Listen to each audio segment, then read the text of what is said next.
ఈ వీరనారి మహిళా మండలి నిజంగా ఎందరి జీవితాలలోకి వెళ్తున్నారు. మేము కూడా చాలా కొన్ని చూసాము. ఫ్యామిలీగా డిస్టర్బ్ అయిన కుటుంబాలలోకి వెళ్ళి వాళ్ళ కౌన్సిలింగ్లు ఇచ్చి వాళ్ళతో మాట్లాడి ఇంకా వేరే వాళ్ళ సంఘాలను కూడా సపోర్ట్ తీసుకొని వెళ్తున్నారు. నిజంగా భద్రు నాయక్ అన్నకి ప్రత్యేకమైనటువంటి వందనాలు. అదేవిధంగా ఈ అన్నగారు కూడా చాలా చరిత్ర అంబేద్కర్ వారి భార్య రామాబాయి గారి చరిత్ర కూడా ఎక్కడి నుంచి వెలికి తీశారో తెలియదు, కానీ వాళ్ళు పడ్డ కష్టాలు అవన్నీ కూడా బయటికి చెప్పడం జరిగింది. కొంతవరకైనా అవేర్నెస్ వచ్చింది. ఇంకా లోతుల్లోకి వెళ్ళి ఇంకా తెలుసుకోవాలన్నదే వారు చెప్పారు. అదేవిధంగా పాలకుర్తి కృష్ణ గారు కూడా ఉద్యమకారుల గురించి వాటి గురించి కూడా కొన్ని వివరాలు మాట్లాడారు. మరి నేనైతే ప్రిపేర్ అయ్యి రాలే, నాకైతే ఏమీ తెలియదు, కాబట్టి క్షమించమని అడుగుచులు. వీటి గురించి ప్రతి ఒక్కళ్ళు కూడా తెలుసుకోవాలి.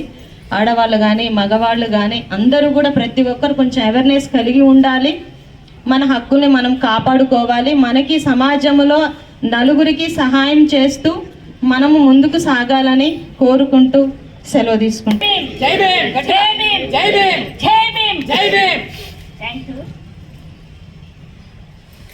ఈరోజు మన వీరనారి మాతా రమాబాయి అంబేద్కర్ గారి జయంతి ఉత్సవాల మా వీరనారి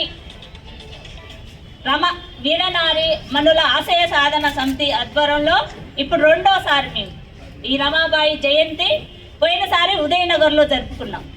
ఈసారి ఇక్కడ మన ఆఫీస్ దగ్గర జరుపుకుంటాం. నిజంగా వీళ్ళ చరిత్రల గురించి మేము తెలుసుకొని, అంటే ఇంకంత లోతులో కూడా పోలేదు. వీళ్ళ చరిత్రలు మేము వారం రోజుల నుంచి డాక్టర్లకు మాకు తెలిసిన వాళ్ళ మేధావులకు అడిగిపోయి వీళ్ళ గురించి చెప్తుంటే అంబేద్కర్ గారు తెలుసు కానీ రమాబాయి ఎవరు అని అడుగుతున్నారు. అంబేద్కర్ గారు తెలుసు కానీ రమాబాయి ఎవరు అని అడుగుతున్నారు. అంటే ఇంకా వాళ్ళ చరిత్ర ఒక అంబేద్కర్ గారి గురించే ఈ లోకంలో తెలుసు, రమాబాయి గురించి తెలియదు. ఇవాళ ఆడవాళ్ళు ఇంట్లో ఉండి ఎన్నో కష్టాలు పడతారు, భర్తకు సేవ చేస్తారు, టిఫిన్ కాంచి మంచినీళ్ళ కాంచి ఇంట్లో ఉండి అన్ని సేవలు చేస్తారు. కానీ భార్య బయటికి రాదు. భర్త మంచిగా తెల్ల సొక్కా వేసుకొని బయటికి పోయి 4 మాటలు చెప్తే ఓ పలానా ఆయన అని అంటారు. ఇంట్లో ఉన్న మహిళలకు పేరు రాదు. వాళ్ళ కుటుంబం చూసుకుంటారు, అన్ని విధాలు చూసుకుంటారు. ఇవాళ మన పిల్లలకి జ్వరం వస్తే మనం ఎంతో అల్లాడిపోతాం. కానీ ఆ రోజుల్లో రమాబాయి 4 పిల్లలు చచ్చిపోయినా కూడా భర్త విజయ వెనుక ఉండి ఆమె నడిచిన వ్యక్తి ఆ వీరనారి మాత. వాళ్ళ చరిత్రలు మనం ఇంకా చాలా తెలుసుకోవాలి. అన్న చెప్పినట్టుగా ఈ సంఘం మాకు భద్రన్న పెట్టి మమ్మల్ని నడిపిస్తుండు. ఈ సంఘంలో నడిచే వాళ్ళం కూడా మీ సమాన మహిళలమే, మీ పెద్ద చదువుకున్న వాళ్ళం కూడా కాదు. అయినా వాళ్ళ చరిత్రల్ని మేము బయటికి తీసుకెళ్లాలని మీ యొక్క సంఘం 2 సంవత్సరాల నుంచి వీళ్ళ జయంతులు పుట్టినరోజులు మీ ప్రతి గ్రామానికి వెళ్ళి వాళ్ళ గురించి మేము చెప్తున్నాము.